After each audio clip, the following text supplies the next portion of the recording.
तो दोस्तों एपोकैप्लिक नाम की एक मूवी हमें देखने को मिली थी, उसका दूसरा पार्ट यानी एपोकैप्लिक 2 वो हमें देखने को मिलने वाला है। उसके लिए आपने फैन में टीजर ट्रेलर देखा हो यूट्यूब पर, तो आज हम उसके दूसरे पार्ट के बारे में आपको पूरी जानकारी आपको बताने वाले हैं। उसके प्री प्रोडक्शन और रिलीजन कास्ट के बारे में, साथ ही साथ पिछली मूवी के कलेक्शन के बारे में, ओटीटी राइट के बारे में आपको सब पूरी पेपर कहाँ देख पाओगे टीवी रेट के बारे में, तो वीडियो को लाइक कर दे, चैनल को सब्सक्राइब कर दे। इसके बारे में हम जानना चालू करते हैं। एक ऐतिहासिक एक्शन एडवेंचर फिल्म है जिसका निर्माण और निर्देशन मेल गिब्सन ने किया है, जिन्होंने फरहाद सफीनिया के साथ मिलकर इसकी पटकथा लिखी है।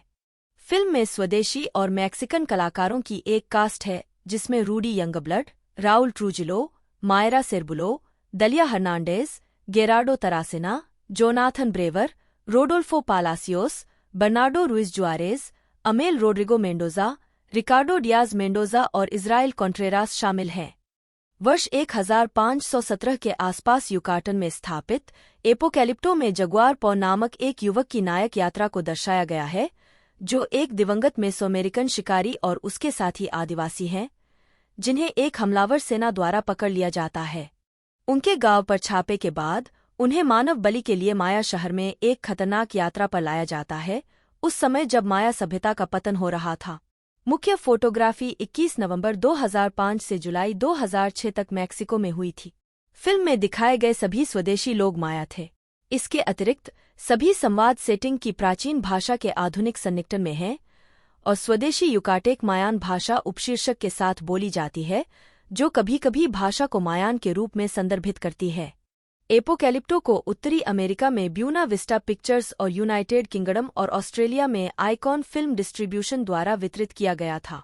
यह फिल्म बॉक्स ऑफिस पर सफल रही, जिसने दुनिया भर में $120 मिलियन से अधिक की कमाई की और आमतौर पर सकारात्मक समीक्षा प्राप्त की, जिसमें आलोचकों ने गिब्सन के निर्देशन, डीन सेमलर की छायांकन और कलाकारों के अभिनय की प्रशंसा की। हालांकि माया सभ्यता और ऐतिहासिक अशुद्धियों के चित्रण की आलोचना की गई। कथानक। मेसोअमेरिकन वर्षावन में शिकार करते समय जगुआर पॉ, उसके पिता फ्लिंट स्काई और उनके साथी आदिवासी युद्ध और तबाही से भाग रहे शरणार्थियों के एक समूह से मिलते हैं। अपने गांव में लौटते हुए फ्लिंट स्काई ने देखा कि शरणार्थी डर से बीमार हैं और जगुआर पॉ से आग्रह करते हैं कि वे कभी भी डर को अपने ऊपर हावी न होने दे। उस रात बाद में जनजाति एक बुजुर्ग के इर्दगिर्द इकट्ठा होती है, जो एक ऐसे प्राणी के बारे में भविष्यवाणी की कहानी सुनाता है जो एक ऐसे खालीपन से ग्रसित है जिसे दुनिया के सभी उपहारों के बावजूद संतुष्ट नहीं किया जा सकता है। वह प्राणी तब तक आंख मूंद कर लेता रहेगा जब तक कि दुनिया में उसके लेने के लिए कुछ भी नहीं बचता और दुनिया खत्म हो जाती है। अगली सुबह गांव पर जीरो वुल्फ के नेतृत्व में माया हमलावरों द्वारा हमला किया जाता है और कई लोग मारे जाते हैं, जिनमें फ्लिंट स्काई भी शामिल है, जिसे क्रूर हमलावर मिडिल आई ने मार डाला। हमले के दौरान जगुआर पॉ अपनी गर्भवती पत्नी सेवन और उनके छोटे बेटे टर्टल्स रन को पकड़े जाने से पहले एक खाली कुएं में छिपा देता है। इसके बाद हमलावर जीवित बचे ग्रामीणों को घेर लेते हैं, जिन्हें जंगल में एक लंबे मार्च पर मजबूर होना पड़ता है। इस बीच सेवन और टर्टल्स रन कुएं में फंसे रहते हैं और वे इससे बचने के लिए संघर्ष करते हैं। रास्ते में हमलावरों और उनके बंदियों को नष्ट हो चुके जंगलों और असफल मक्का की फसलों के विशाल खेतों का सामना करना पड़ता है, साथ ही एक अज्ञात बीमारी से तबाह हुए गांव भी। फिर वे एक संक्रमित छोटी लड़की से मिलते हैं जो माया दुनिया के अंत की भविष्यवाणी करती है। तुम मुझसे डरते हो और ठीक ही हो, तुम सभी नीच प्राणियों के लिए। क्या तुम जानते हो कि तुम कैसे मरोगे? पवित्र समय निकट है। दिन के अंधेरे से सावधान रहो। जगुआर का नेतृत्व करने वाले व्यक्ति से सावधान रहो। उसे कीचड़ और धूल से उठते हुए देखो, क्योंकि वह जिसके पास तुम्हें ले जा रहा है वह आकाश को मिटा देगा और धरती को खरोंच देगा। वह तुम्हें बहा ले जाएगा और तुम्हारी दुनिया को खत्म कर देगा। वह अब हमारे साथ है। दिन रात जैसा होगा और जगुआर आदमी तुम्हें अंत तक ले जाएगा। शहर में पहुंचने पर बंदियों को विभाजित किया जाता है, महिलाओं को गुलामी में बेच दिया जाता है, जबकि पुरुषों को एक पिरामिड के शीर्ष पर ले जाया जाता है, जहां देवताओं को प्रसन्न करने के लिए उनकी क्रूरतापूर्वक बलि दी जाती है। जैसे ही जगुआर पाव को वेदी पर लिटाया जाता है, एक सूर्यग्रहण होता है और माया इस घटना को एक शगुन के रूप में लेते हैं कि देवता संतुष्ट हैं, जिससे शेष बंदियों को बख्श दिया जाता है। हालांकि शेष बंदियों को हमलावरों द्वारा उनके बैरकों में ले जाया जाता है ताकि उन्हें निशाना बनाने के अभ्यास के रूप में इस्तेमाल किया जा सके। हमलावर उन्हें आज़ादी देते हैं अगर वे उन पर फेंकी गई मिसाइलों से बच सकते हैं, जबकि ज़ीरो वुल्फ का बेटा कट रॉक घायलों को खत्म कर देता है।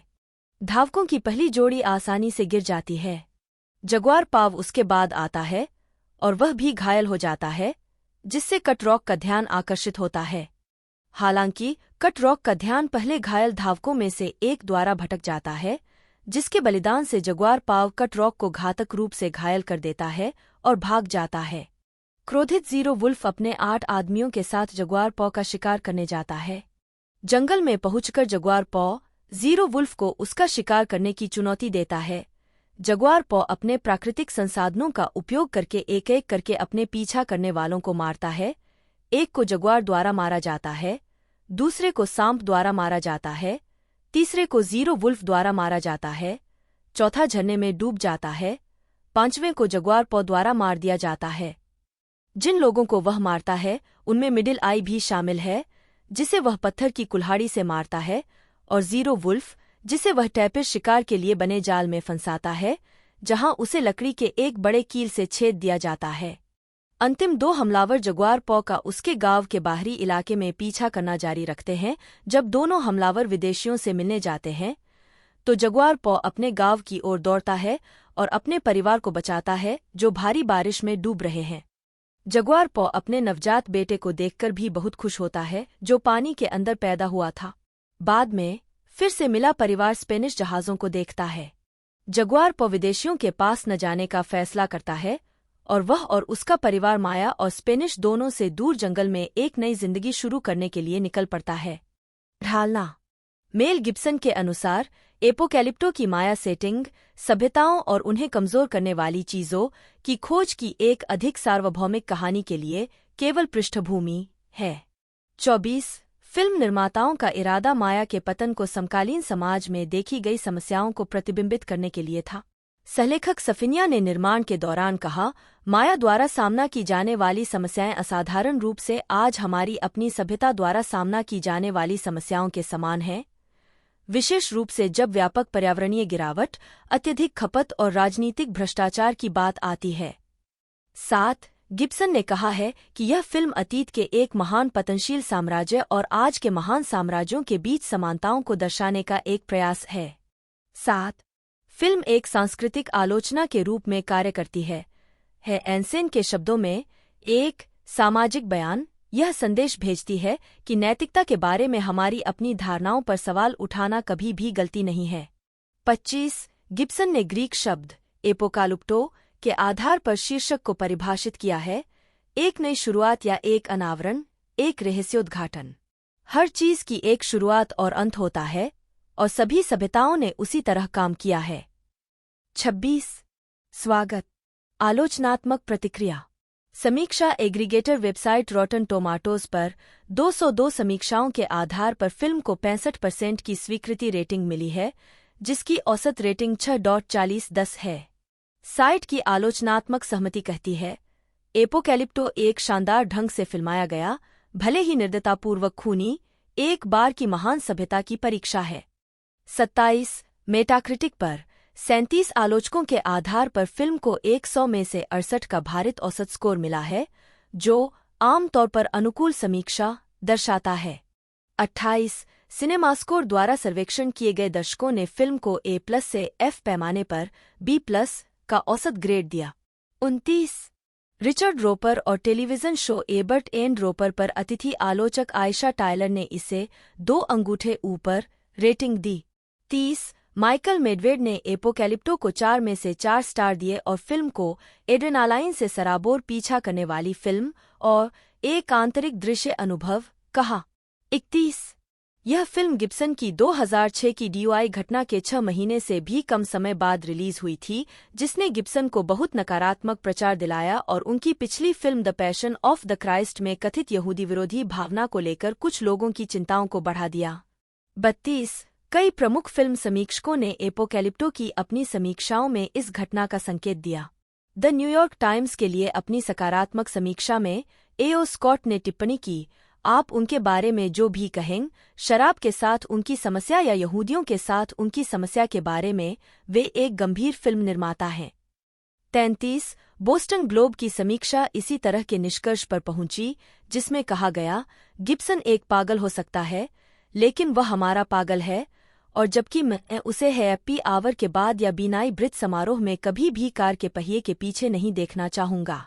एक नकारात्मक समीक्षा में सैलून ने कहा, लोग इस फिल्म के बारे में इसलिए उत्सुक हैं, जिसे पाठ से इतर कारण कहा जा सकता है, क्योंकि इसके निर्देशक एक अनिश्चित और करिश्माई हॉलीवुड व्यक्ति हैं, जो अब तक खुद को पूरी तरह से हाशिए पर डाल चुके होते अगर उनके पास हिंसक पॉप मनोरंजन गढ़ने का एक कच्चा उपहार नहीं होता।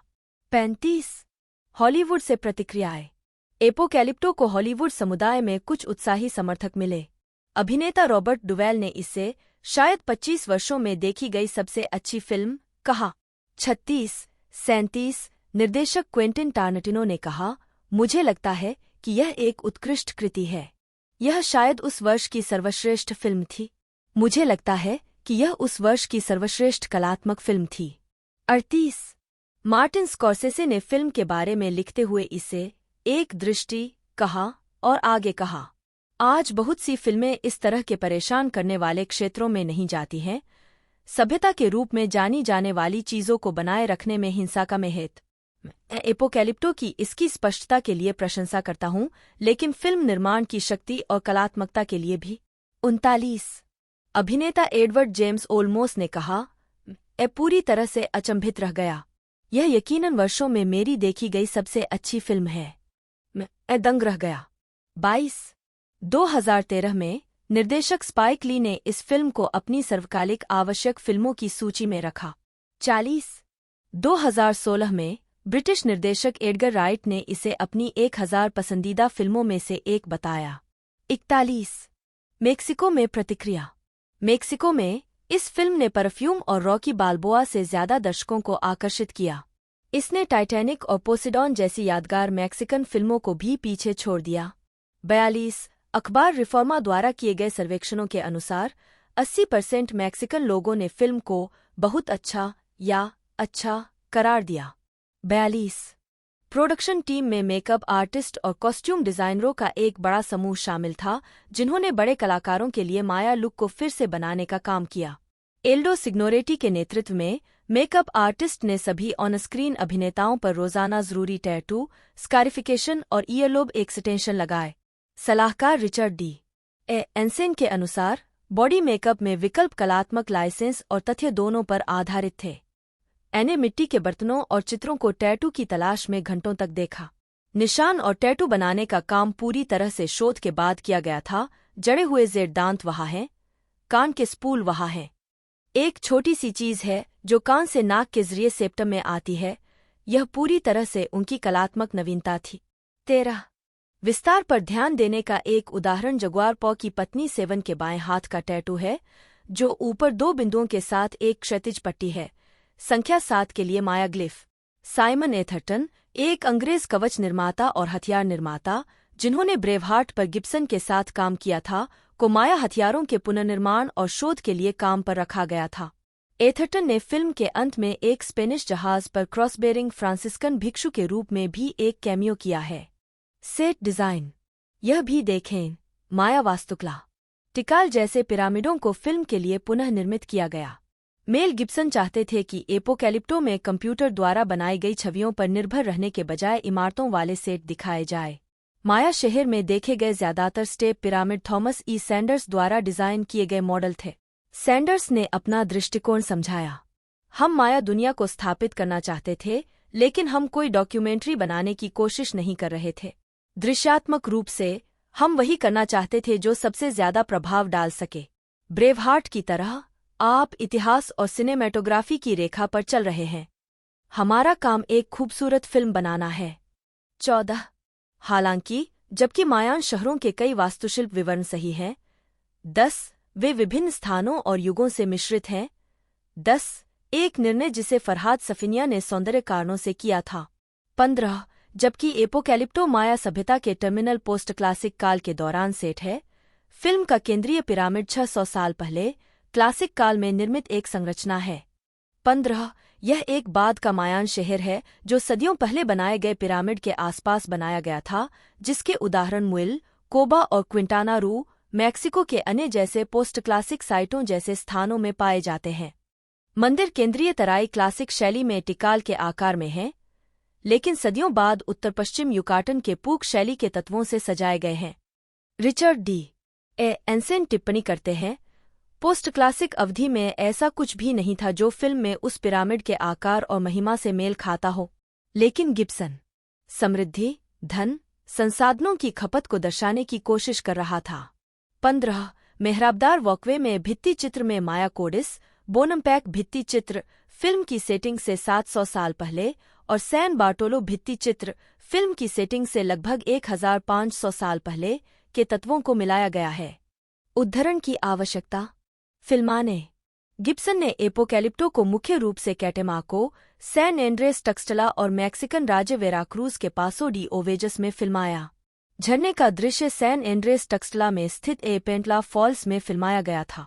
दूसरी यूनिट के क्रू द्वारा अन्य फिल्मांकन ग्वाटेमाला के एल पेटेन में हुआ। फिल्म को मूल रूप से 4 अगस्त 2006 को रिलीज किया जाना था, लेकिन टचस्टोन पिक्चर्स ने भारी बारिश और मैक्सिको में फिल्मांकन में बाधा डालने वाले 2 तूफानों के कारण रिलीज की तारीख 8 दिसंबर 2006 तक टाल दी। मुख्य फोटोग्राफी जुलाई 2006 में समाप्त हुई। एपोकैलिप्टो को हाई डेफिनिशन डिजिटल वीडियो पर पैनाविजन जेनेसिस कैमरा का उपयोग करके शूट किया गया था। 16 फिल्मांकन के दौरान गिब्सन और सिनेमैटोग्राफर डीन सेमलर ने स्पाइडर कैम का इस्तेमाल किया। 17 एक निलंबित कैमरा सिस्टम जो ऊपर से शूटिंग की अनुमति देता है। इस उपकरण का उपयोग उस दृश्य में किया गया था जिसमें जगुआर पॉ एक झरने से छलांग लगाता है। हमने 150 फुट 46 मीटर झरने के ऊपर से स्पाइडर कैम शॉट लिया, एक अभिनेता के कंधे के ऊपर से देखते हुए और फिर किनारे पर कूदते हुए, सचमुच झरने में। मुझे लगा कि हम इसे फिल्म पर करेंगे, लेकिन हमने जेनेसिस कैमरा को हल्के वजन वाले पानी के आवास में रखा। तापमान ऊपर 100 डिग्री 38 डिग्री सेल्सियस से अधिक था और नीचे लगभग 60 डिग्री 15 डिग्री सेल्सियस था, पानी और धुंध के साथ। हमने बिना किसी समस्या के 50 मिनट के टेप शूट किए, हालांकि एक बार पानी अंदर चला गया और कोहरा छा गया। 16 एपोकैलिप्टो में कई जानवरों को दिखाया गया है, जिसमें बेयर्ड का टेपिर और एक काला जगुआर शामिल है। जानवरों को नुकसान पहुंचाने वाले दृश्यों के लिए एनिमेट्रॉनिक्स या कठपुतलियों का इस्तेमाल किया गया था।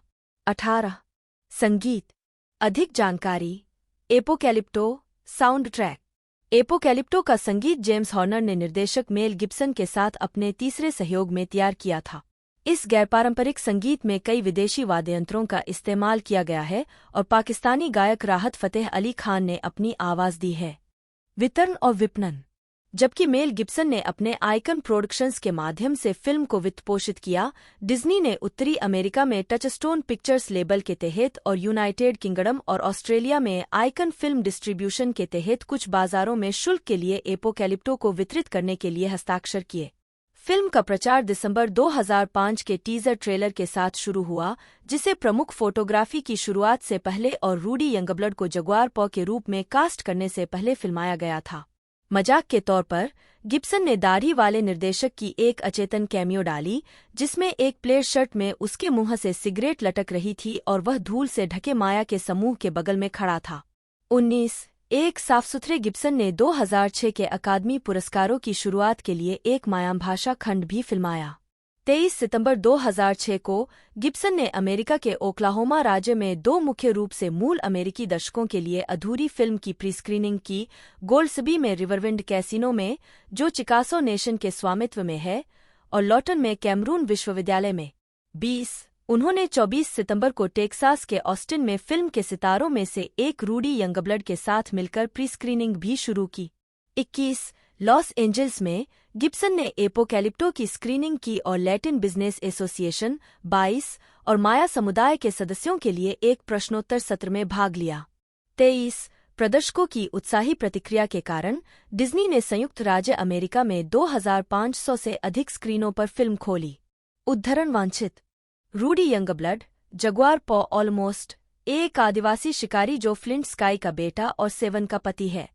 डालिया हर्नांडेज सेवन जगुआर पॉ की गर्भवती पत्नी। जोनाथन ब्रूअर, ब्लंटेड, एक साथी आदिवासी जो प्रजनन संबंधी समस्याओं से ग्रस्त है। मॉरिस बडेलोहेड, फ्लिंट स्काई के रूप में, गांव के आदिवासियों के नेता और जगुआर पॉ के पिता। Carlos Emilio Baez, Turtles Run, Jaguar Paw और सेवन के बेटे के रूप में। अमिल्कर रामिरेज कलनोज के रूप में, एक साथी आदिवासी जो मंदिर में बलि दिए जाने वाले पहले गांव के शिकारियों में से एक है। इज़राइल कोन्ट्रेरास स्मोक फ्रॉग के रूप में, एक साथी आदिवासी। इज़राइल रियोस, कोको लीफ के रूप में, एक साथी आदिवासी। मारिया इसाबेल डियाज, सास के रूप में, ब्लंटेड की सास जो उस पर बांझ होने का आरोप लगाती है। Espiridion Acosta Cash, old storyteller के रूप में, गांव का campfire storyteller. Mayra Serbulo युवा महिला के रूप में। Izua Larios, Sky Flower, Blunted की पत्नी। लोरेना हर्नांडेज, गांव की लड़की के रूप में। इतांदेहुई गुटेरेस पत्नी के रूप में। सायुरी गुटेरेस सबसे बड़ी बेटी के रूप में। हीराम सोटो मछली शिकारी के रूप में। जोस सुआरेस सबसे बड़े मंदिर बलिदान के रूप में। Holcane warriors. Raoul Trujillo, Zero Wolf, Holcane योद्धाओं के नेता और कट रॉक के पिता। गेरार्डो टारसेना, मिडिल आई, एक परपीड़क और मनोरोगी साथी होल्केन योद्धा। रोडोल्फो पालासियोस स्नेक इंक के रूप में। एरियल गैल्वान है एंगिंग मॉस के रूप में। बर्नार्डो रुइस जुआरेज ड्रंकर्ड सफोर के रूप में। रिकार्डो डियाज मेंडोजा, कट रॉक के रूप में, जीरो वुल्फ का बेटा। रिचर्ड कैन, टेन पेकेरी के रूप में। कार्लोस रामोस मंकी जॉ के रूप में। अम्मेल रोड्रिगो मेंडोजा बजड़हुक के रूप में। स्पीकिंग विंड्स के रूप में Marco Antonio Argueta. Javier Escobar, Vicious Holcane. शहर, फर्नांडो हर्नांडेज, उच्च पुजारी, मंदिर का पुजारी जो मानव बलि देता है। मारिया इसिड्रा होइल, ओरेकल गर्ल, एक अज्ञात बीमारी से संक्रमित युवा लड़की जो माया दुनिया के अंत की भविष्यवाणी करती है। ओरेकल गर्ल के स्टंट डबल के रूप में एक क्विट्साली गार्सिया। एबेल वूलरिच लाफिंग मैन के रूप में। एंटोनियो मोनरोए चिलम के रूप में। टेम्पल टॉप पर मैन के रूप में निकोलस जैसो। रोनाल्डो एकनाल गुलाम नीलामीकर्ता के रूप में। मिरियम टुन, महिला नीलामीकर्ता। राफेल वेलेज राजा के रूप में। डायना बोटेलो रानी के रूप में। जोआक्विन रेंडन हेडचाक के रूप में। उत्पादन, पटकथा। मेल गिब्सन ने the passion of the Christ बनाने के बाद एपोकैलिप्टो का निर्देशन किया। पटकथा लेखक और सहनिर्माता फरहाद सफिनिया पहली बार मेल गिब्सन से मिले थे जब way the passion of the Christ के पोस्ट प्रोडक्शन के दौरान सहायक के रूप में काम कर रहे थे। आखिरकार गिब्सन और सफिनिया को फिल्मों के प्रति अपने आपसी प्यार और फिल्म निर्माण के बारे में उन्हें क्या उत्साहित करता है पर चर्चा करने का समय मिला। 5. हमने इस बारे में बात करना शुरू किया कि आगे क्या करना है, लेकिन हमने विशेष रूप से फिल्म निर्माण की एक्शनचेज शैली पर बहुत समय बिताया। वे बातचीत अनिवार्य रूप से एपोकैलिप्टो के ढांचे में विकसित हुई। हम चेज शैली को अपडेट करना चाहते थे, वास्तव में इसे तकनीक या मशीनरी के साथ अपडेट नहीं करके बल्कि इसे इसके सबसे तीव्र रूप में उतारकर, जो कि एक आदमी अपनी जान बचाने के लिए भाग रहा है और साथ ही साथ उस चीज पर वापस लौट रहा है जो उसके लिए मायने रखती है। फरहाद सफिनिया। 5. गिब्सन ने कहा कि वे बासी एक्शन एडवेंचर शैली को हिलाना चाहते थे जिसके बारे में उन्हें लगता था कि इसमें सीजीआई, स्टॉक कहानियों और उथले पात्रों का बोलबाला था और वे एक ऐसा फुटचेज बनाना चाहते थे जो कार चेज की तरह लगे जो बस पेंच घुमाता रहे। 6. गिब्सन और सफिनिया भी प्राचीन संस्कृति को चित्रित करने और उसकी खोज करने में रुचि रखते थे जैसा कि यूरोपीय लोगों के आने से पहले मौजूद था। एज़टेक और माया दोनों को ध्यान में रखते हुए उन्होंने अंतः माया को उनके उच्च परिष्कार और उनके अंतिम पतन के लिए चुना। माया सभ्यता हमारे लिए कहीं ज्यादा दिलचस्प थी। आप ऐसी सभ्यता चुन सकते हैं जो खून की प्यासी हो, या आप माया सभ्यता को दिखा सकते हैं जो चिकित्सा, विज्ञान, पुरातत्व और इंजीनियरिंग के विशाल ज्ञान के साथ इतनी परिष्कृत थी, लेकिन साथ ही उस क्रूर अंतर्धारा और अनुष्ठानिक बर्बरता को भी उजागर करने में सक्षम हो सकते हैं जिसका उन्होंने अभ्यास किया था। यह पता लगाने के लिए एक बहुत ही दिलचस्प दुनिया थी कि उनके साथ क्यों और क्या हुआ। फरहाद सफिनिया। 5. दोनों ने प्राचीन माया इतिहास पर शोध किया, सृजन और विनाश दोनों मिथकों को पढ़ा जिसमें पोपुल वुह जैसे पवित्र ग्रंथ शामिल थे। 7. फिल्म की पहली डीवीडी रिलीज की ऑडियो कमेंट्री में सफिनिया ने कहा कि पुराने जादूगर की कहानी एस्पिरिडियन एकोस्टा कैश द्वारा निभाई गई एक आधुनिक माया कहानीकार 8 को एक प्रामाणिक मेसोअमेरिकन कहानी से संशोधित किया गया था जिसे माया के एक प्रोफेसर हिलारियोची कैनुल ने फिल्म के लिए युकाटेक माया भाषा में फिर से अनुवादित किया था। उन्होंने प्रोडक्शन के दौरान एक डायलॉग कोच के रूप में भी काम किया। जैसा कि उन्होंने स्क्रिप्ट पर शोध किया, सफिनिया और गिब्सन ने फिल्मांकन स्थानों की खोज करने और माया खंडहरों को देखने के लिए ग्वाटेमाला, कोस्टा रिका और युकाटन प्रायद्वीप की यात्रा की। ऐतिहासिक सटीकता की एक हद तक कोशिश करते हुए फिल्म निर्माताओं ने एक सलाहकार रिचर्ड डी एंसेन को नियुक्त किया, जो माया के विशेषज्ञ और इदाहो स्टेट यूनिवर्सिटी में पुरातत्व के सहायक प्रोफेसर हैं। मिराडोर बेसिन प्रोजेक्ट के निदेशक के रूप में वह ग्वाटेमाला के वर्षावन और उसके माया खंडहरों के एक बड़े हिस्से को संरक्षित करने के लिए काम करते हैं। गिब्सन ने एंसेन की भागीदारी के बारे में कहा है, रिचर्ड का जो काम करता है उसके प्रति उत्साह संक्रामक है। वह हमें आश्वस्त करने और हमें यह महसूस कराने में सक्षम था कि हम जो लिख रहे थे उसमें कुछ प्रामाणिकता के साथ साथ कल्पना भी थी। 7 मेसोअमेरिकन इतिहास के अन्य विद्वानों ने फिल्म की आलोचना की और कहा कि इसमें कई गलतियां हैं। 9-10 एंसेन ने फिल्म पर एक निबंध और फिल्म की आलोचनाओं पर एक आलोचनात्मक टिप्पणी प्रकाशित की। 11 गिब्सन ने फैसला किया कि सभी संवाद युकाटेक माया भाषा में होंगे। 12 गिब्सन ने समझाया, मुझे लगता है कि एक अलग भाषा सुनने से दर्शकों को अपनी वास्तविकता को पूरी तरह से स्थगित करने और फिल्म की दुनिया में खींचे जाने का मौका मिलता है। और इससे भी महत्वपूर्ण बात यह है कि यह सिनेमाई दृश्यों पर भी जोर देता है, जो दिल की एक तरह की सार्वभौमिक भाषा है।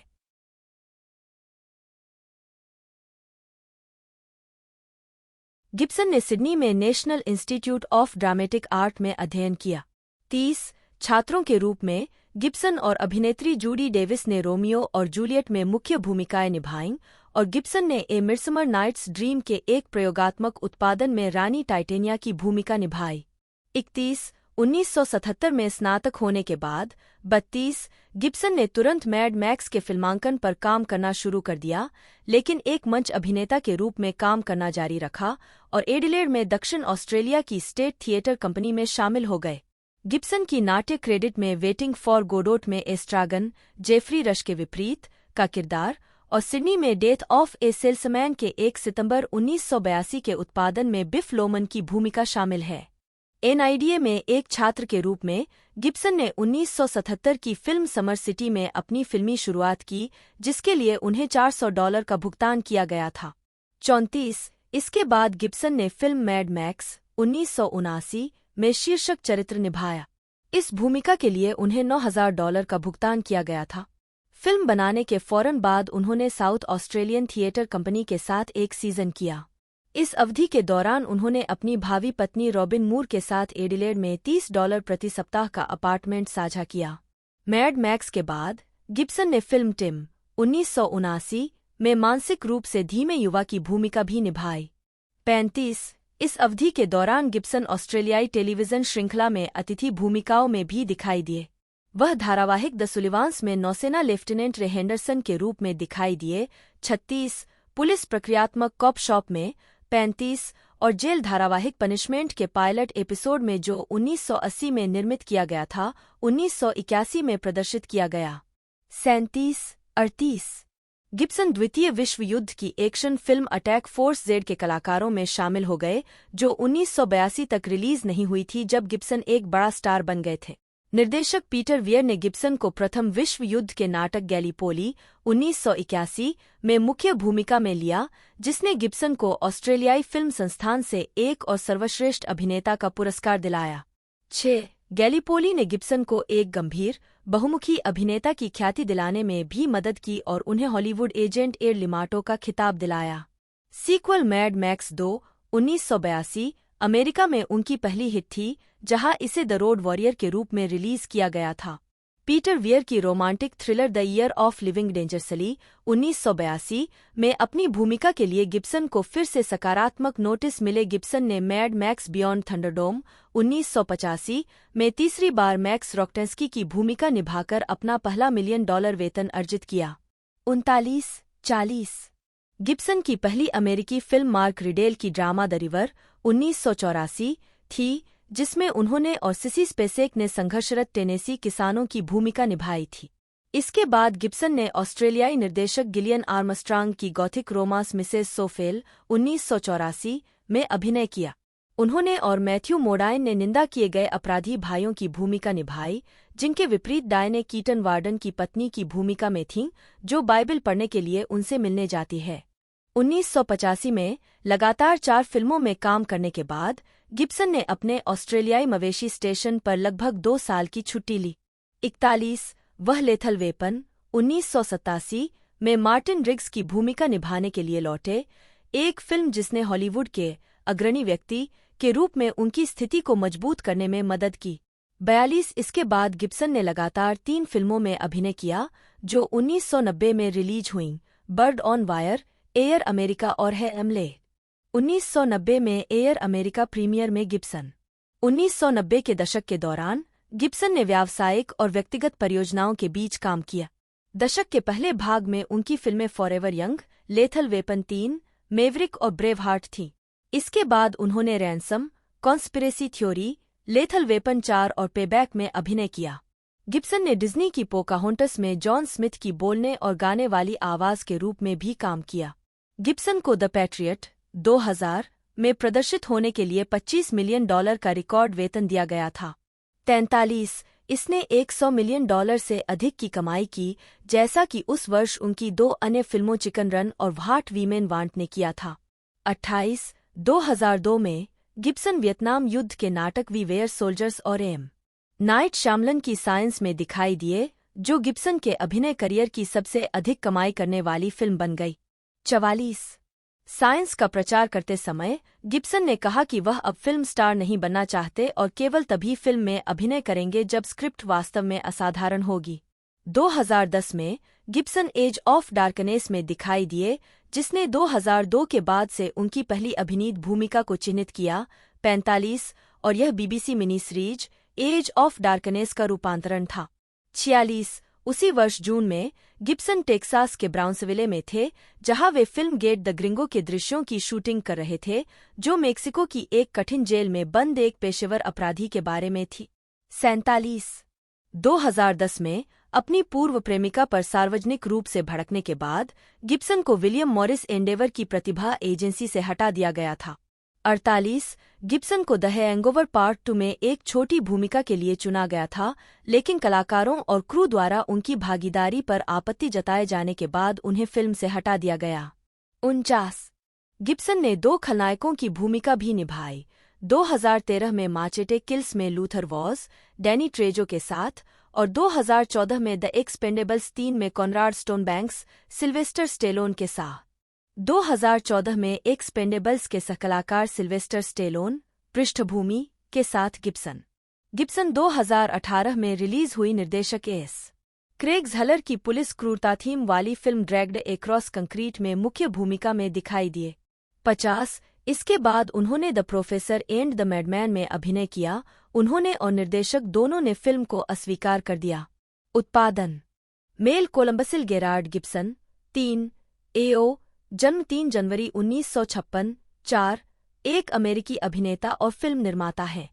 उन्हें उनकी एक्शन हीरो भूमिकाओं के लिए जाना जाता है, विशेष रूप से post apocalyptic action series mad max की पहली 3 फिल्मों में मैक्स रॉकटेंस्की के रूप में उनकी ब्रेकआउट भूमिका और बड़ी cop action comedy film series Lethal Weapon में मार्टिन रिग्स के रूप में। न्यूयॉर्क के पीकस्किल में जन्मे गिब्सन 12 साल की उम्र में अपने माता पिता के साथ सिडनी, ऑस्ट्रेलिया चले गए। उन्होंने national institute of dramatic art में अभिनय का अध्ययन किया, जहां उन्होंने रोमियो और जूलियट के निर्माण में जूडी डेविस के साथ अभिनय किया। 1980 के दशक के दौरान उन्होंने एक प्रोडक्शन कंपनी आइकन एंटरटेनमेंट की स्थापना की, जिसे स्वतंत्र फिल्म निर्देशक एटम एगोयान ने स्टूडियो सिस्टम का विकल्प कहा है।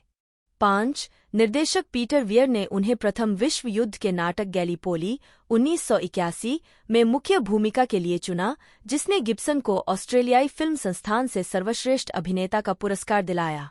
6 1985 में गिब्सन को पीपल मैगजीन के पहले सेक्सिएस्ट मैन अलाइव के रूप में नामित किया गया था। 7 1995 में गिब्सन ने ऐतिहासिक महाकाव्य ब्रेवहार्ट का निर्माण, निर्देशन और अभिनय किया, जिसके लिए उन्होंने सर्वश्रेष्ठ निर्देशक के लिए गोल्डन ग्लोब पुरस्कार, सर्वश्रेष्ठ निर्देशक के लिए अकादमी पुरस्कार और सर्वश्रेष्ठ फिल्म के लिए अकादमी पुरस्कार जीता। बाद में उन्होंने बाइबिल पर आधारित नाटक the passion of the Christ का निर्देशन और निर्माण किया, जो आर्थिक रूप से सफल और अत्यधिक विवादास्पद दोनों था।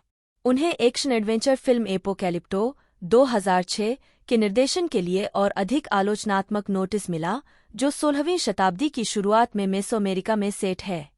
कई कानूनी मुद्दों और विवादास्पद बयानों के सार्वजनिक रूप से लीक होने के बाद हॉलीवुड में गिब्सन की लोकप्रियता कम हो गई, जिससे अभिनय और निर्देशन में उनके करियर पर असर पड़ा। 8 एज ऑफ डार्कनेस 2010 और जोडी फोस्टर की द बीवर 2011 में उनके प्रदर्शन के साथ उनके करियर में पुनरुत्थान देखने को मिला।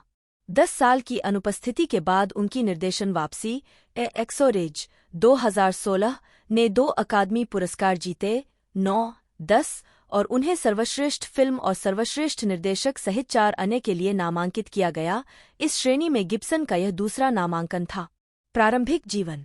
गिब्सन का जन्म पीकस्किल, न्यूयॉर्क में आयरिश वंश में हुआ था। वे 11 बच्चों में से छठे थे और लेखक हटन गिब्सन और आयरिश मूल की एनी पेट्रिसिया नी रीली 1990 में मृत्यु हो गई के दूसरे बेटे थे।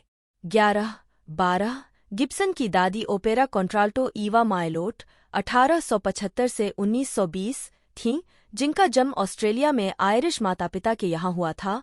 13 जबकि उनके दादा जॉन हटन गिब्सन दक्षिणी संयुक्त राज्य अमेरिका के 1 करोड़पति तंबाकू व्यवसायी थे।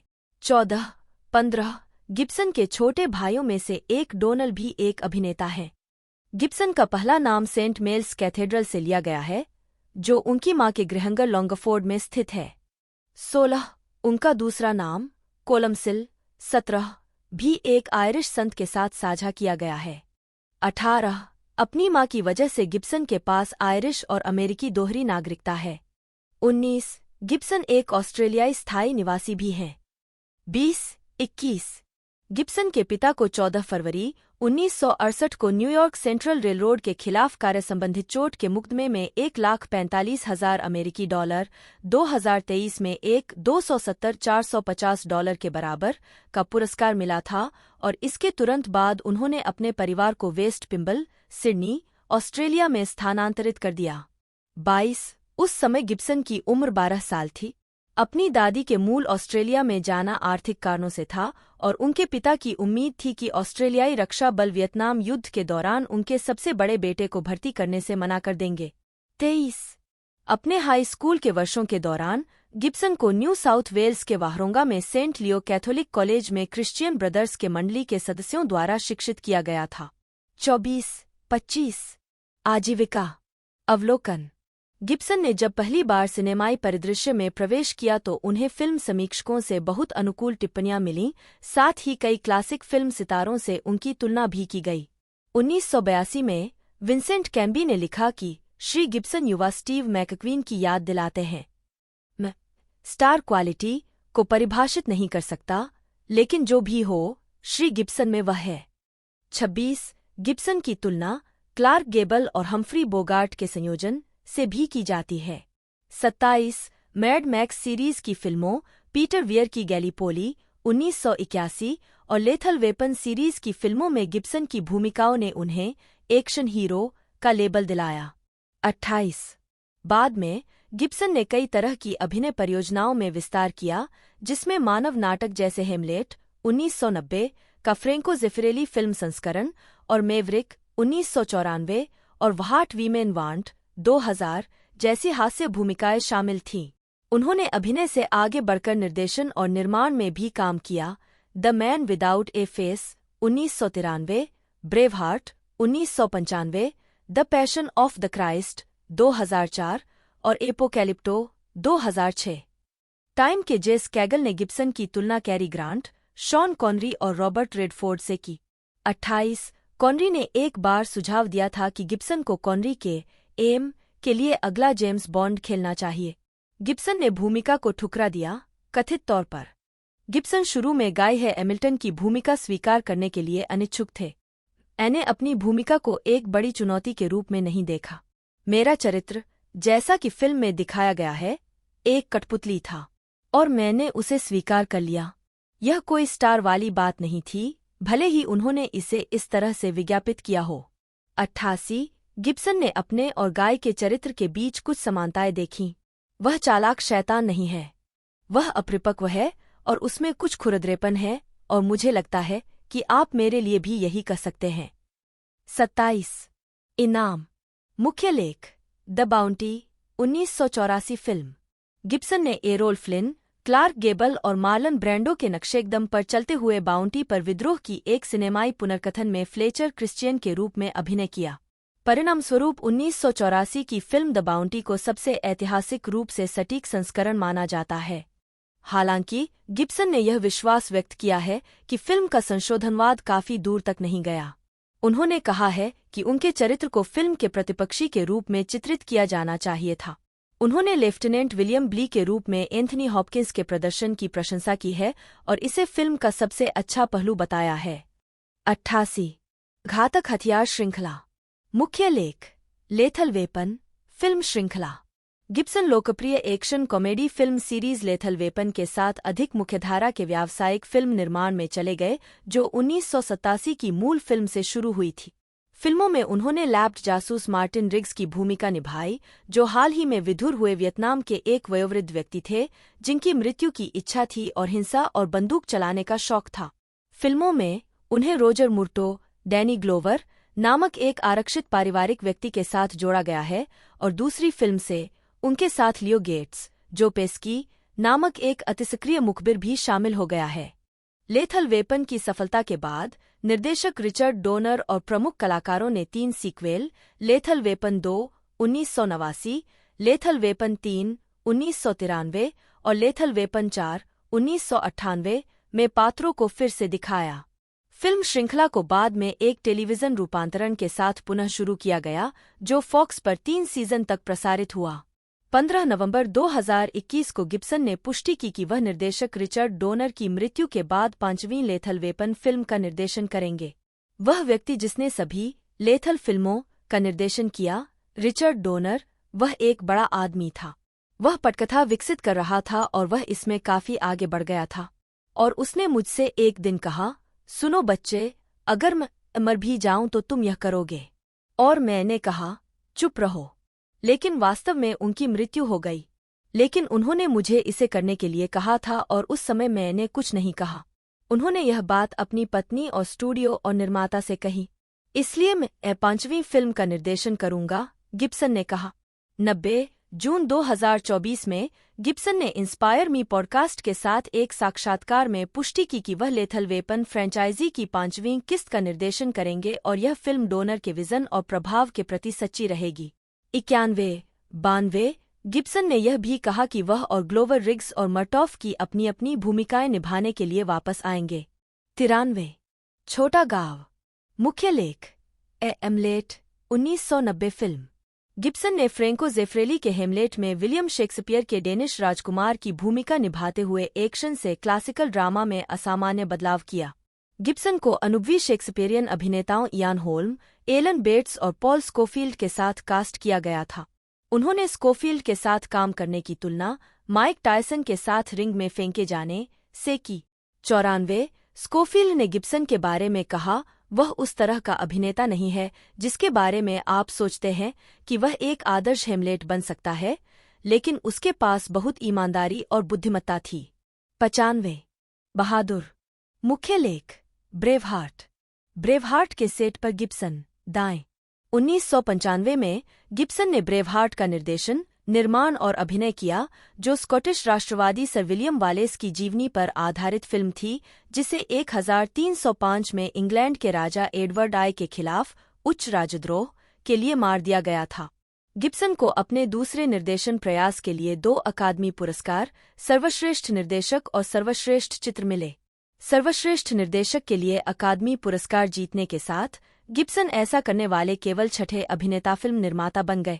96 ब्रेवहार्ट ने स्कॉटिश राष्ट्रवादी आंदोलन को प्रभावित किया और ऐतिहासिक महाकाव्य की फिल्म शैली को पुनर्जीवित करने में मदद की। स्टर्लिंग ब्रिज की लड़ाई के दृश्य को आलोचकों द्वारा अब तक के सर्वश्रेष्ठ निर्देशित युद्ध दृश्यों में से एक माना जाता है। 97 फिल्म में प्रिंस ऑफ वेल्स को एक स्त्रीलिंग समलैंगिक के रूप में चित्रित करने के कारण फिल्म पर gay and lesbian alliance against defamation GLAAD द्वारा हमला किया गया, जो विशेष रूप से उस दृश्य से क्रोधित था जिसमें किंग एडवर्ड आई अपने बेटे के पुरुष प्रेमी को महल की खिड़की से बाहर फेंक कर उसकी हत्या कर देता है। 98 गिब्सन, जिनके बारे में पहले भी कई समलैंगिकता विरोधी बयान दिए गए थे, 99 ने अब जवाब दिया, यह तथ्य कि किंग एडवर्ड ने इस चरित्र को खिड़की से बाहर फेंक दिया, उसका समलैंगिक होने से कोई लेना देना नहीं है। वह अपने बेटे के लिए, हर किसी के लिए भयानक है। 98 गिब्सन ने दावा किया कि राजा एडवर्ड आई ने अपने बेटे की प्रेमिका को इसलिए मारा क्योंकि राजा एक मनोरोगी था। 100 गिब्सन ने इस बात पर भी आश्चर्य व्यक्त किया कि कुछ फिल्म देखने वाले इस हत्या पर हंसे।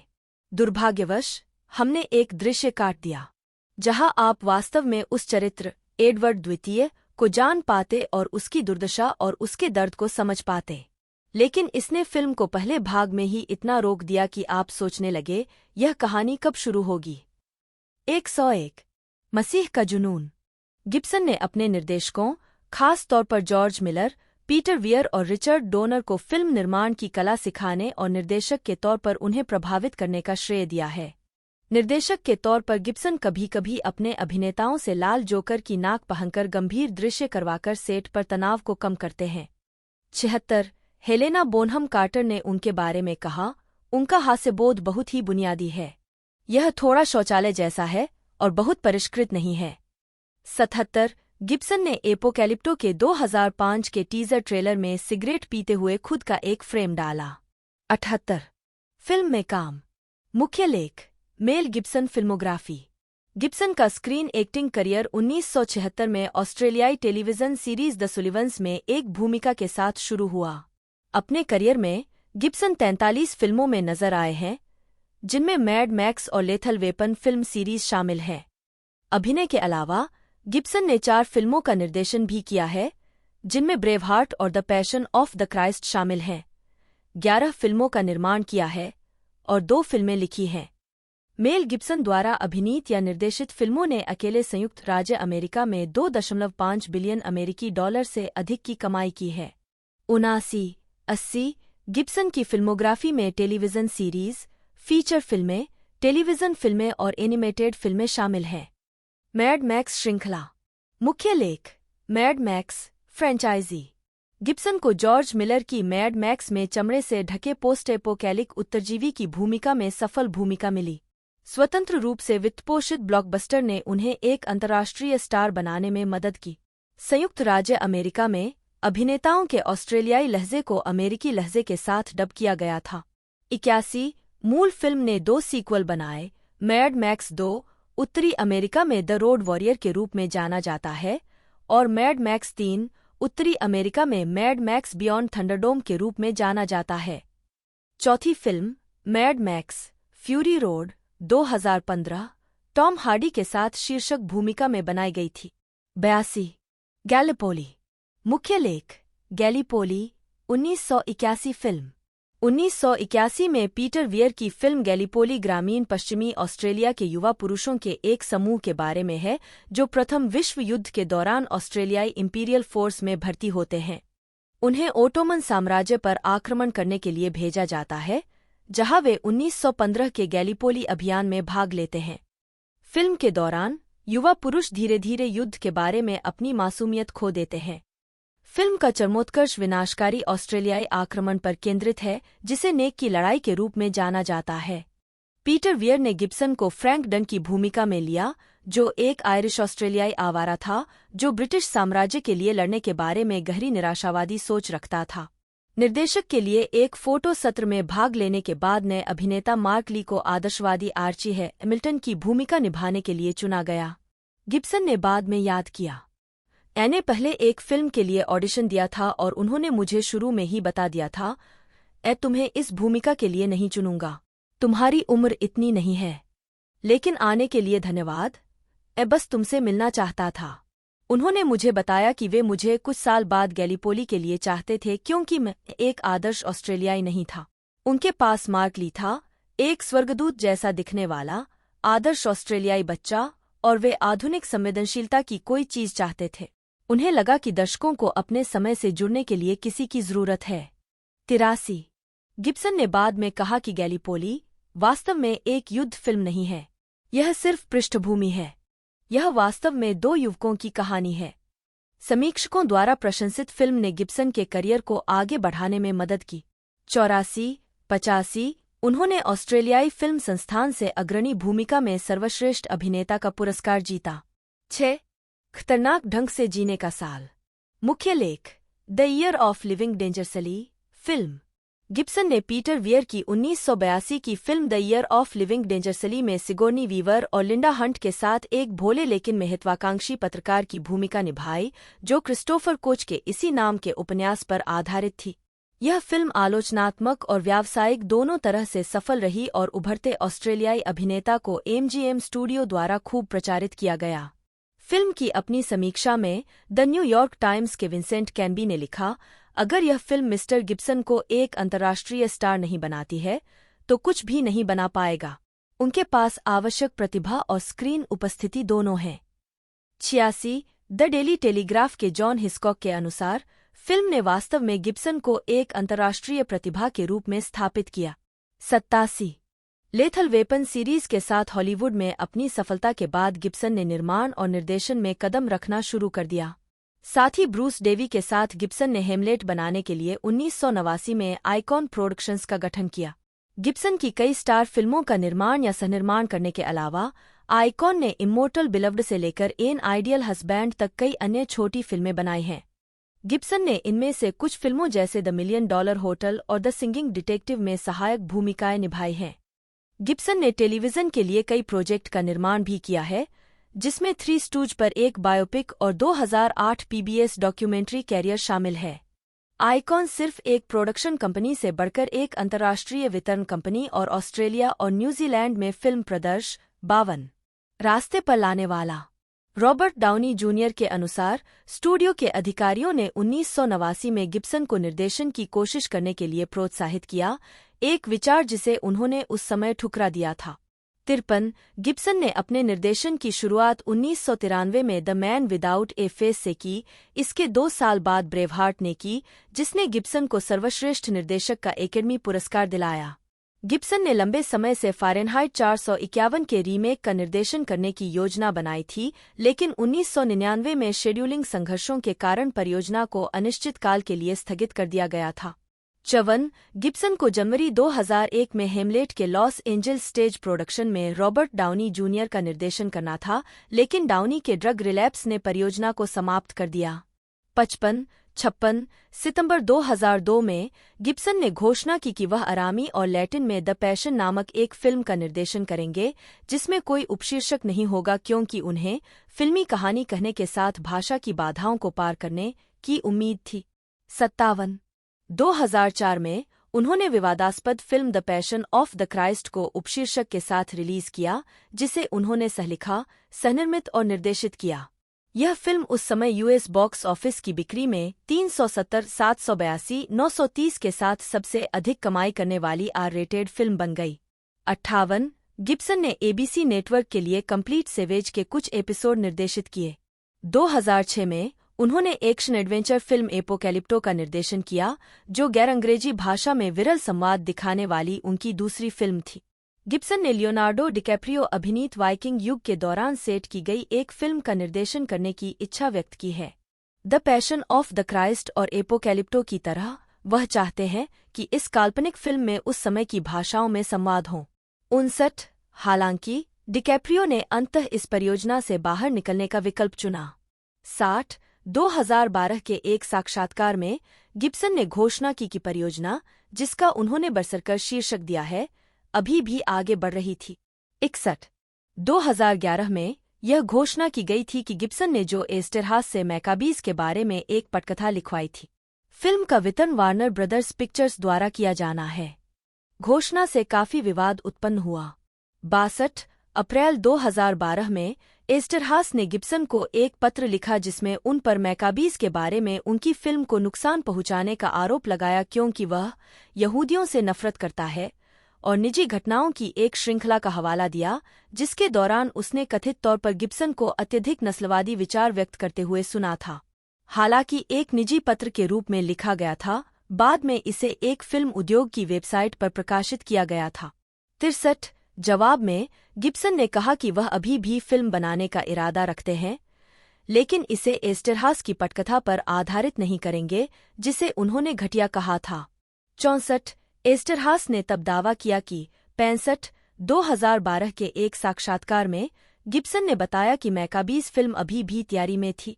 उन्होंने बताया कि वह विद्रोह के बाइबिल के विवरण की ओर आकर्षित हुए क्योंकि यह अमेरिकी ओल्ड वेस्ट शैली से मिलता जुलता है। 61 2007 में गिब्सन। जून 2016 में गिब्सन ने घोषणा की कि वह ब्रेवहार्ट के पटकथा लेखक रांडेल वालेस के साथ मिलकर the passion of the Christ का सीक्वल बनाएंगे जो यीशु के पुनरुत्थान पर केंद्रित होगा। 66 नवंबर 2016 की शुरुआत में गिब्सन ने स्टीफन कोलबर्ट के साथ द लेट शो में खुलासा किया कि सीक्वल का शीर्षक the passion of the Christ resurrection होगा। उन्होंने यह भी कहा कि परियोजना शायद 3 साल दूर हो सकती है क्योंकि यह एक बड़ा विषय है। 67 जनवरी 2023 में यह बताया गया कि सीक्वल का फिल्मांकन उस वर्ष के अंत में शुरू होगा। 68 नवंबर 2016 में फिल्म समीक्षक मैट जोलर-सीज ने गिब्सन को संयुक्त राज्य अमेरिका में प्रमुख धार्मिक फिल्म निर्माता के रूप में नामित किया। 69 मई 2018 में यह घोषणा की गई थी कि गिब्सन द्वितीय विश्व युद्ध पर आधारित एक फिल्म का निर्देशन करेंगे जिसका नाम डिस्ट्रॉयर होगा।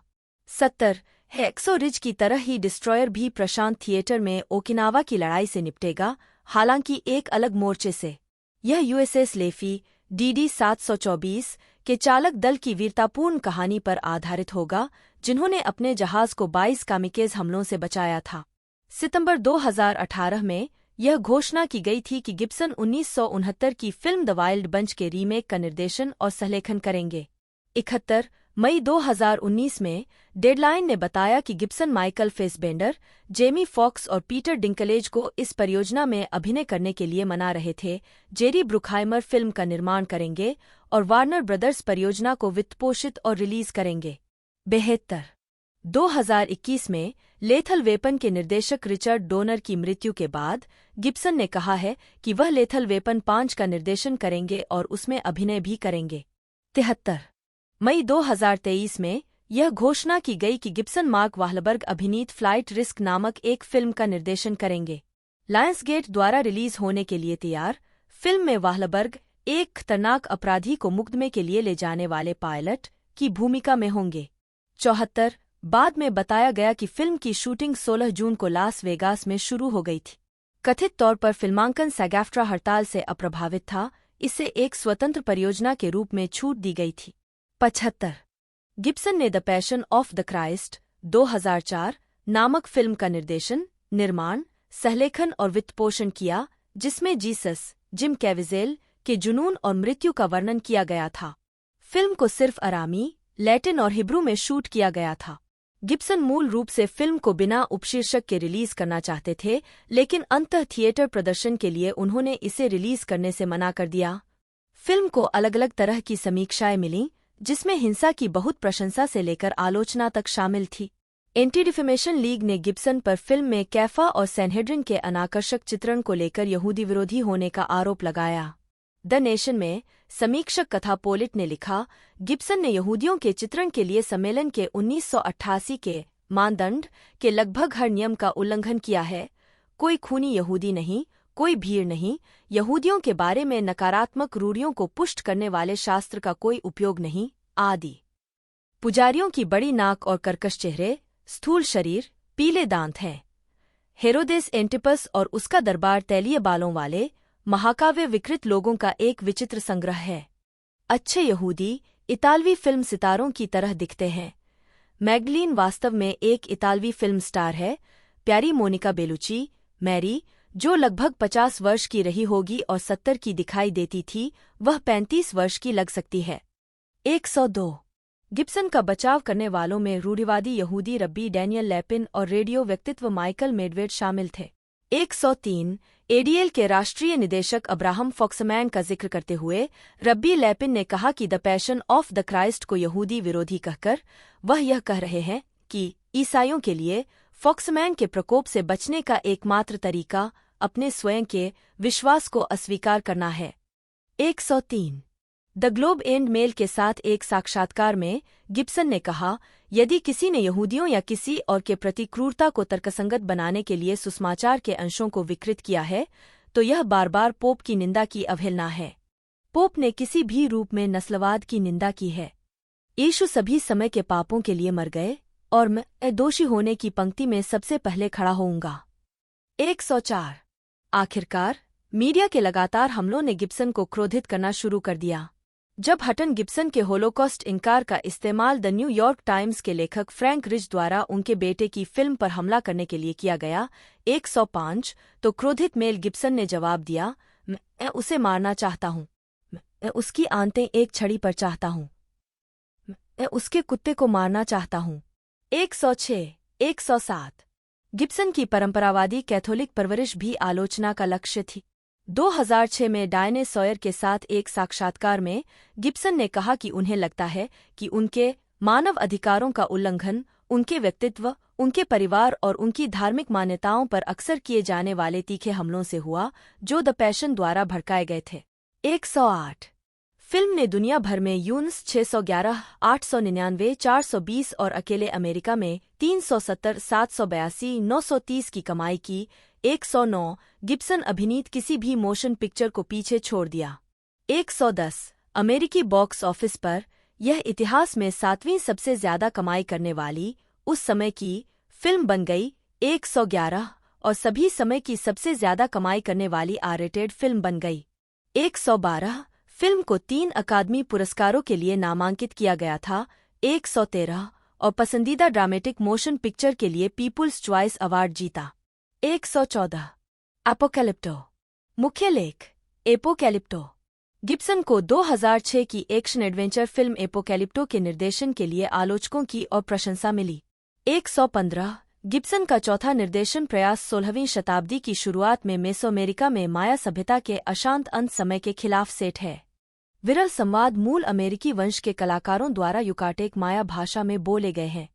116 117 गिब्सन ने खुद कहा है कि यह फिल्म महान सभ्यताओं और उनके पतन और विघटन के कारणों के बारे में जानबूझकर बात करने का एक प्रयास है।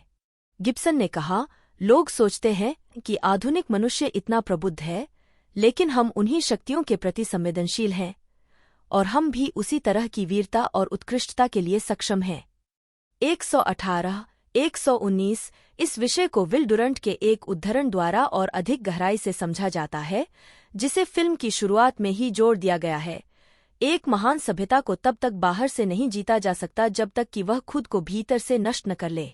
बीवर 2011 के कान फिल्म महोत्सव में द बीवर के प्रीमियर पर जोडी फोस्टर के साथ गिब्सन ने द बीवर में अभिनय किया, जो पूर्व मेवरिक को स्टार जोडी फोस्टर द्वारा निर्देशित एक उदास शराबी के बारे में एक घरेलू नाटक था। 120 द बीवर का प्रीमियर 16 मार्च 2011 को ऑस्टिन, टेक्सास में साउथ बाय साउथवेस्ट फेस्टिवल में हुआ। 22 सिनेमाघरों में शुरुआती सप्ताहांत को फ्लॉप माना गया। इसने $1,04,000 कमाए, जो प्रति थिएटर औसत $4,745 के बराबर है। 121 फिल्म के वितरक समिट एंटरटेनमेंट ने मूल रूप से 20 मई के सप्ताहांत के लिए द बीवर की एक व्यापक रिलीज की योजना बनाई थी, लेकिन फिल्म के शुरुआती बॉक्स ऑफिस रिटर्न के बाद कंपनी ने रास्ता बदल दिया और इसके बजाय फिल्म को सीमित आर्ट हाउस रन देने का फैसला किया। 122 द न्यूयॉर्क टाइम्स के माइकल सिपली ने 123 निर्देशक जोडी फोस्टर ने कहा कि फिल्म ने अमेरिकी दर्शकों के साथ अच्छा प्रदर्शन नहीं किया क्योंकि यह एक ड्रामा कॉमेडी थी और अक्सर अमेरिकी इससे सहज नहीं होते हैं। 124 उसी साक्षात्कार में गिब्सन ने कहा, मुझे केस खत्म करने और फिर भी अपनी बेगुनाही बनाए रखने की अनुमति दी गई। इसे वेस्ट प्ली 161 कहा जाता है और यह ऐसा कुछ नहीं है जिसकी अभियोजक आमतौर पर अनुमति देते हैं। लेकिन मेरे मामले में अभियोजक और न्यायाधीश इस बात पर सहमत हुए कि यह सही काम था।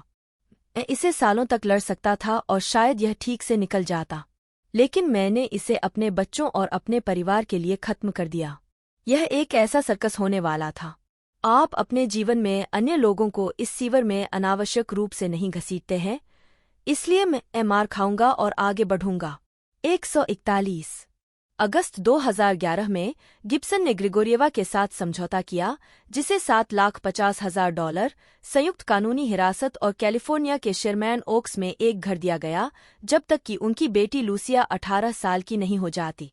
2013 में ग्रिगोरिएवा ने अपने वकीलों पर मुकदमा दायर किया, उन पर एक खराब समझौते पर हस्ताक्षर करने की सलाह देने का आरोप लगाया, जिसमें एक शर्त भी शामिल थी कि गिब्सन के खिलाफ कानूनी कार्रवाई करने से उसका वित्तीय समझौता प्रभावित होगा। 162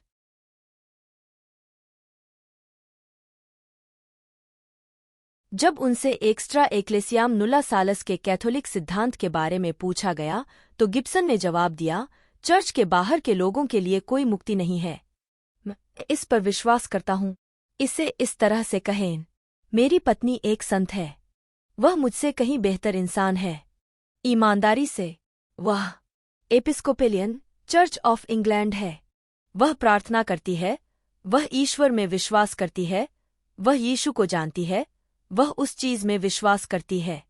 और अगर वह ऐसा नहीं करती है तो यह उचित नहीं है, वह मुझसे बेहतर है। लेकिन यह कुर्सी से एक घोषणा है। मैं इसके साथ जाता हूँ।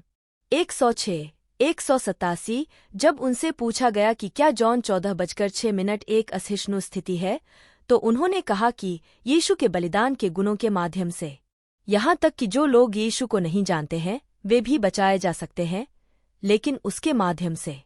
188 गिब्सन के परिचित फादर विलियम फुल्को ने 2009 में कहा कि गिब्सन न तो पोप और न ही वेटिकन II को नकारते हैं।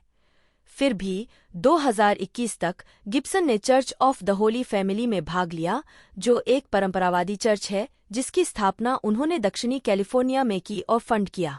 189 गिब्सन ने डायने सॉयर से कहा है कि उनका मानना है कि गैर कैथोलिक और गैर ईसाई स्वर्ग जा सकते हैं। 108 190 1990 में बारबरा वाल्टर्स के साथ एक साक्षात्कार में गिब्सन ने कहा, केवल ईश्वर ही जानता है कि हमें कितने बच्चे पैदा करने चाहिए और हमें उन्हें स्वीकार करने के लिए तैयार रहना चाहिए। कोई भी व्यक्ति खुद यह तय नहीं कर सकता कि इस दुनिया में कौन आएगा और कौन नहीं। यह निर्णय हमारा नहीं है।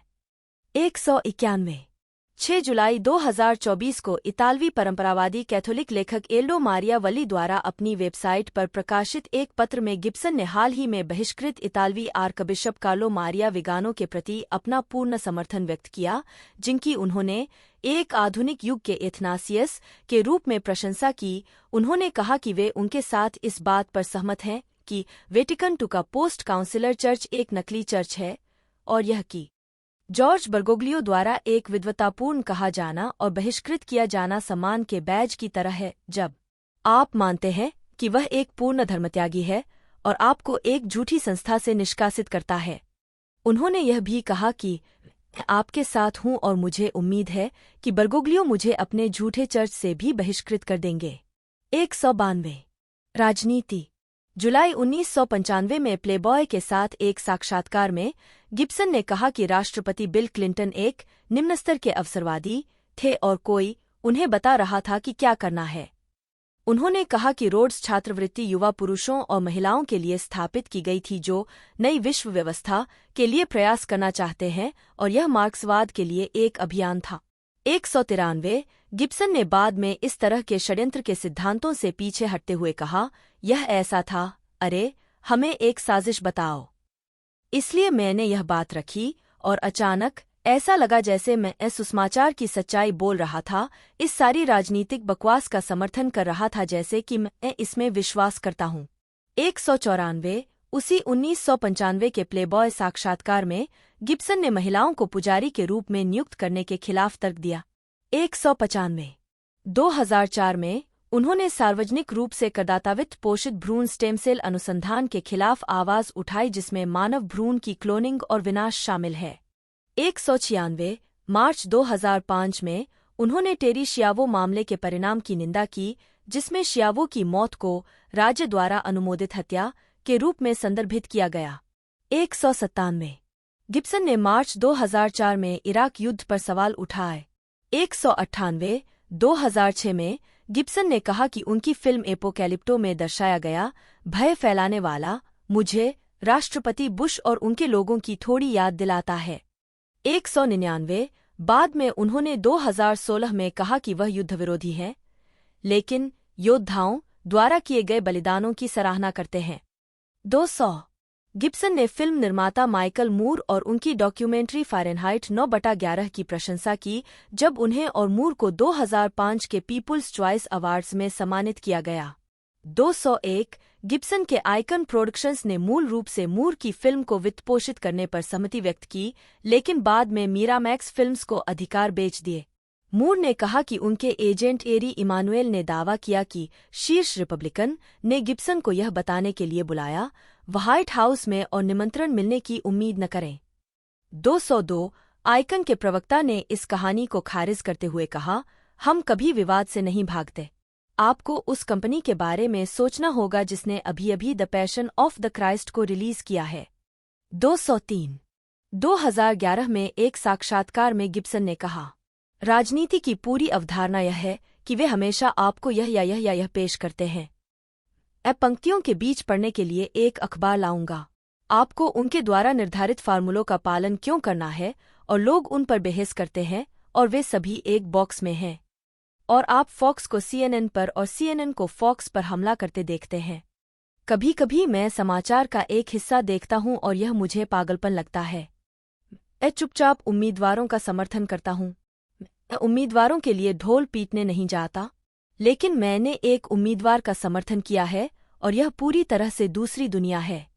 एक बार जब आप इसके संपर्क में आ जाते हैं, 1 या 2 बार या जितनी भी बार, अगर आप तथ्यों को जानते हैं और देखते हैं कि उन्हें कैसे प्रस्तुत किया जाता है, तो यह दिमाग को चकरा देने वाला होता है। यह एक बहुत ही डरावना क्षेत्र है, लेकिन मैं वोट करता हूँ। मैं वहां जाता हूँ और लीवर खींचता हूँ। यह लीवर खींचने और अपने नीचे से जाल का दरवाज़ा गिरते देखने जैसा है। हमें इनमें से किसी पर भी भरोसा क्यों करना चाहिए? उनमें से कोई भी कभी भी कुछ भी नहीं करता है। यह हमेशा निराशाजनक होता है।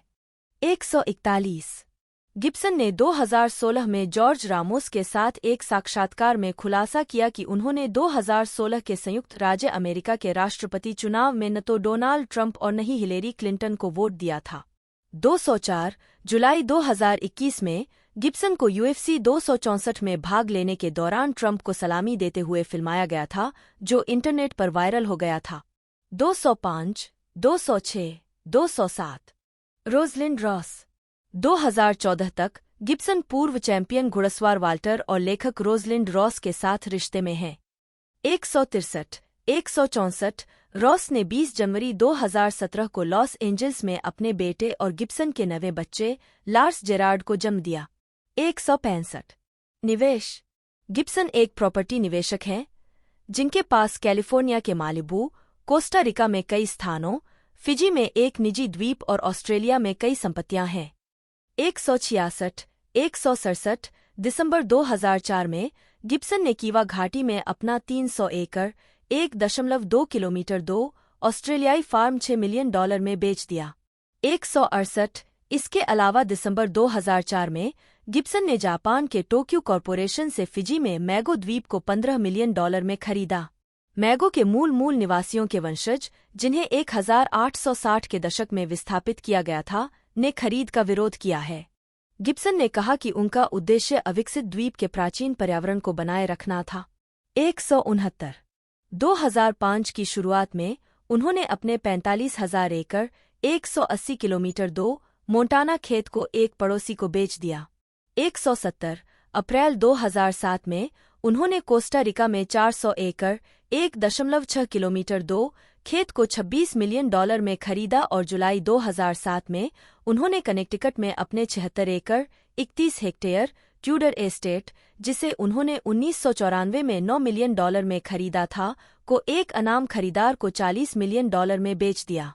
171 उसी महीने उन्होंने मालिबू की एक संपत्ति $30 मिलियन में बेची जिसे उन्होंने 2 साल पहले $24 मिलियन में खरीदा था। 172 2008 में उन्होंने अभिनेता डेविड डचोवनी और टिया लियोनी का मालिबू घर खरीदा। 173 जर्सी लीक्स में गिब्सन के ऑफशोर खातों और व्यवसाय का उपयोग करने के रिकॉर्ड का खुलासा हुआ। धन प्रबंधन फर्म क्लेनवॉर्ट बेंसन के पास 20,000 से अधिक व्यक्तियों के रिकॉर्ड मौजूद थे। 174 परोपकार 2007 में चैरिटी मेंडिंग किड्स इंटरनेशनल के लिए आयोजित क्रिसमस पार्टी में गिब्सन, उनकी पूर्व पत्नी रोबिन इस चैरिटी की अध्यक्ष थीं। गिब्सन और उनकी पूर्व पत्नी ने विभिन्न चैरिटी में काफी मात्रा में धन का योगदान दिया है, जिनमें से एक है हीलिंग द चिल्ड्रन। संस्थापकों में से एक क्रिस एम्बल्टन के अनुसार गिब्सन ने दुनिया भर में जरूरतमंद बच्चों को जीवन रक्षक चिकित्सा उपचार प्रदान करने के लिए लाखों डॉलर दिए। 176 उन्होंने पुनर्जागरण कलाकृति की बहाली का भी समर्थन किया। 177 और एनआईडीए को लाखों डॉलर दिए। 178 गिब्सन ने मध्य अमेरिका में कुमारी वर्षा वन के अंतिम क्षेत्र की रक्षा करने और माया सभ्यता के उद्गम स्थल में पुरातात्विक उत्खनन के लिए धन जुटाने हेतु एल मिराडोर बेसिन परियोजना को $5 लाख का दान दिया। 179 जुलाई 2007 में गिब्सन ने स्वदेशी आबादी के लिए दान की व्यवस्था करने हेतु फिर से मध्य अमेरिका का दौरा किया। गिब्सन ने कोस्टा रिकन के राष्ट्रपति ऑस्कर एरियस से मुलाकात कर धन को कैसे प्रवाहित किया जाए, इस पर चर्चा की। 180 उसी महीने के दौरान गिब्सन ने गैलप, न्यू मैक्सिको में स्थित एक टायर रिसाइक्लिंग फैक्ट्री के लिए ग्रीन रबर ग्लोबल नामक एक मलेशियाई कंपनी को वित्तीय सहायता देने का वचन दिया। 181 सितंबर 2007 में सिंगापुर की एक व्यावसायिक यात्रा के दौरान गिब्सन 2011 में एक साक्षात्कार में गिब्सन ने अपने परोपकारी कार्यों के बारे में कहा, यह आपको परिप्रेक्ष्य देता है। यह मेरी गलतियों में से एक है। आप अपने आप पर बहुत अधिक ध्यान केंद्रित करते हैं, जो हमेशा आपके मानस या किसी और चीज के लिए सबसे स्वस्थ चीज नहीं होती है। यदि आप अन्य लोगों के बारे में सोचने के लिए थोड़ा समय निकालते हैं, तो यह अच्छा है। यह उत्थानशील है। 184 धार्मिक और राजनीतिक विचार। आस्था। गिब्सन का पालनपोषण एक सेडेवैकेंटिस्ट परंपरावादी कैथोलिक के रूप में हुआ था, जो द्वितीय वेटिकन परिषद के बाद से सभी पोपों की वैधता को अस्वीकार करते हैं और मानते हैं कि होली सी वर्तमान में रिक्त है। 23 उनके पिता हटन गिब्सन एक उत्साही सेडेवैकेंटिस्ट और होलोकॉस्ट इनकारकर्ता थे, जो मजबूत यहूदी विरोधी विचार रखते थे और विभिन्न षड्यंत्र सिद्धांतों का समर्थन करते थे। 185 the passion of the Christ के फिल्मांकन के दौरान स्थानीय पुजारियों और फ्रांस के परंपरावादी institute of Christ the king pope के साथ पूर्ण सामंजस्य में एक गैर-सेडेवैकेंटिस्ट समूह के पुजारियों से उनकी रोजाना मुलाकात होती थी। 186 इसके रिलीज से पहले अधिकांश कवरेज नायक के मुद्दों और मेल गिब्सन की अपनी अच्छी तरह से प्रचारित व्यक्तिगत और कानूनी समस्याओं, देखें शराब का दुरुपयोग और कानूनी मुद्दे, के बीच अपरिहार्य संबंध पर केंद्रित था, जिसमें उनकी पूर्व प्रेमिका की पिटाई का दोष भी शामिल था। 125 टाइम पत्रिका ने लिखा, द बीवर एक गंभीर, दुखद घरेलू नाटक है जिसमें एक शराबी को गंभीर संकट में दिखाया गया है। गिब्सन की सच्ची जीवन कहानी को स्क्रीन पर जो कुछ भी हो रहा है उससे अलग करना मुश्किल है। 126 एक्सो रे। 2014 में गिब्सन ने एक्सो रिज का निर्देशन करने के लिए हस्ताक्षर किए, जो कि एंड्रयू गारफील्ड द्वारा निभाए गए कर्तव्यनिष्ठ आपत्तिकर्ता डेसमंड टी डॉस की सच्ची कहानी पर आधारित द्वितीय विश्व युद्ध का नाटक है। 127 फिल्म का प्रीमियर सितंबर 2016 में 73वें वेनिस फिल्म फेस्टिवल में हुआ। 128 और इसे वह मिला जिसे न्यूजीलैंड हेराल्ड रेव रिव्यूज कहता है। 129 इसने कई पुरस्कारों के लिए जीत हासिल की है या नामांकित हुई है, जिसमें बेस्ट पिक्चर के लिए गोल्डन ग्लोब नामांकन, गिब्सन के लिए सर्वश्रेष्ठ निर्देशक और गारफील्ड के लिए सर्वश्रेष्ठ अभिनेता शामिल हैं। एक्सो रिज को सर्वश्रेष्ठ पिक्चर, सर्वश्रेष्ठ निर्देशक, सर्वश्रेष्ठ अभिनेता, सर्वश्रेष्ठ साउंड एडिटिंग, सर्वश्रेष्ठ साउंड मिक्सिंग और सर्वश्रेष्ठ फिल्म एडिटिंग के लिए एकेडमी पुरस्कार के लिए भी नामांकित किया गया था। 132 फिल्म ने दुनिया भर में $164 मिलियन की कमाई की। व्यक्तिगत जीवन। रिश्ते। रोबिन डेनिस मूर। 1988 में 60वें अकादमी पुरस्कार समारोह में गिब्सन और मूर गिब्सन की मुलाकात रॉबिन डेनिस मूर से 1977 में हुई। 134 मैड मैक्स फिल्माने के तुरंत बाद दक्षिण ऑस्ट्रेलिया के एडिलेड में। उस समय रॉबिन एक डेंटल नर्स थीं और मेल दक्षिण ऑस्ट्रेलियाई थिएटर कंपनी के लिए काम करने वाली एक अज्ञात अभिनेत्री थीं। 135 7 जून 1980 को मेल और रॉबिन ने न्यू साउथ वेल्स के फॉरेस्टविले में एक कैथोलिक चर्च में शादी की। 136 उनकी एक बेटी है, हन्ना बी। 1980 2006 में केनी वेन शेफर्ड से शादी की और 6 बेटे हैं, जुड़वा एडवर्ड और Christian B. 1982 William B. 1985 Louis B. 1988 Milo B. 1990 और थॉमस बी। 1999 और 2024 तक 7 पोते पोतियां। 137 138 शादी के 26 साल बाद गिब्सन और रॉबिन 29 जुलाई 2006 को अलग हो गए। 139 140 2011 के एक साक्षात्कार में गिब्सन ने कहा कि अलगाव मालिबू में नशे में गाड़ी चलाने के लिए उनकी गिरफ्तारी के अगले दिन शुरू हुआ।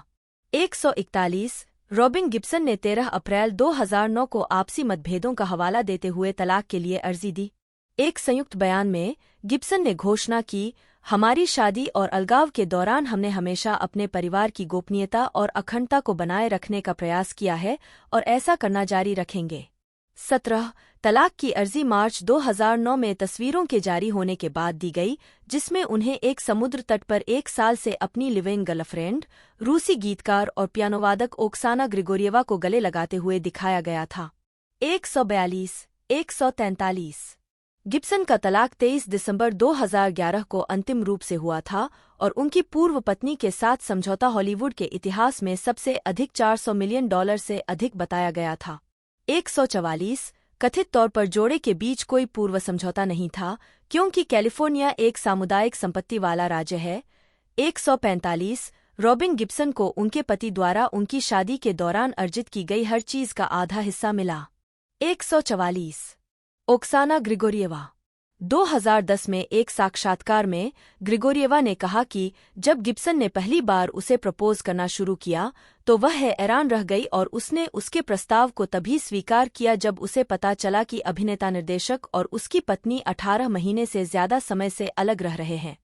ग्रिगोरिएवा ने आगे कहा, उसने मेरे लिए बहुत सारी कविताएं लिखीं। यह बहुत सुंदर, प्रभाववादी, एक नुकीला, आधुनिक आयम्बिक पेंटामीटर की तरह था। मेल की भाषा पर बहुत अच्छी पकड़ है, वह शब्दों के साथ शानदार है। 146 28 अप्रैल 2009 को गिब्सन ने ग्रिगोरिएवा के साथ रेड कारपेट पर उपस्थिति दर्ज कराई। इससे पहले उनका अभिनेता टिमोथी डाल्टन से एक बेटा था। 147 और उन्होंने 30 अक्टूबर 2009 को गिब्सन की बेटी लूसिया को जन्म दिया। 148 149 150 अप्रैल 2010 तक गिब्सन और ग्रिगोरिएवा अलग हो गए थे। 151 21 जून 2010 को ग्रिगोरिएवा ने गिब्सन के खिलाफ एक निरोधक आदेश दायर किया ताकि उसे उससे और उनके बच्चे से दूर रखा जा सके। अगले दिन गिब्सन के उनके बच्चे के साथ संपर्क के संबंध में निरोधक आदेश को संशोधित किया गया। 152 गिब्सन ने 25 जून 2010 को ग्रिगोरिएवा के खिलाफ निरोधक आदेश प्राप्त किया। 152 153 गिब्सन की 2011 में एल सेगुंडो पुलिस विभाग के साथ बुकिंग से ली गई तस्वीर। 154 ग्रिगोरिएवा ने गिब्सन पर घरेलू हिंसा का आरोप लगाया, जिसके कारण जुलाई 2010 में लॉस एंजल्स काउंटी शेरिफ विभाग ने जांच की। 155 156 9 जुलाई 2010 को कथित तौर पर ग्रिगोरिएवा की ओर गिब्सन द्वारा निर्देशित एक शेखी की कुछ ऑडियो रिकॉर्डिंग इंटरनेट पर पोस्ट की गई।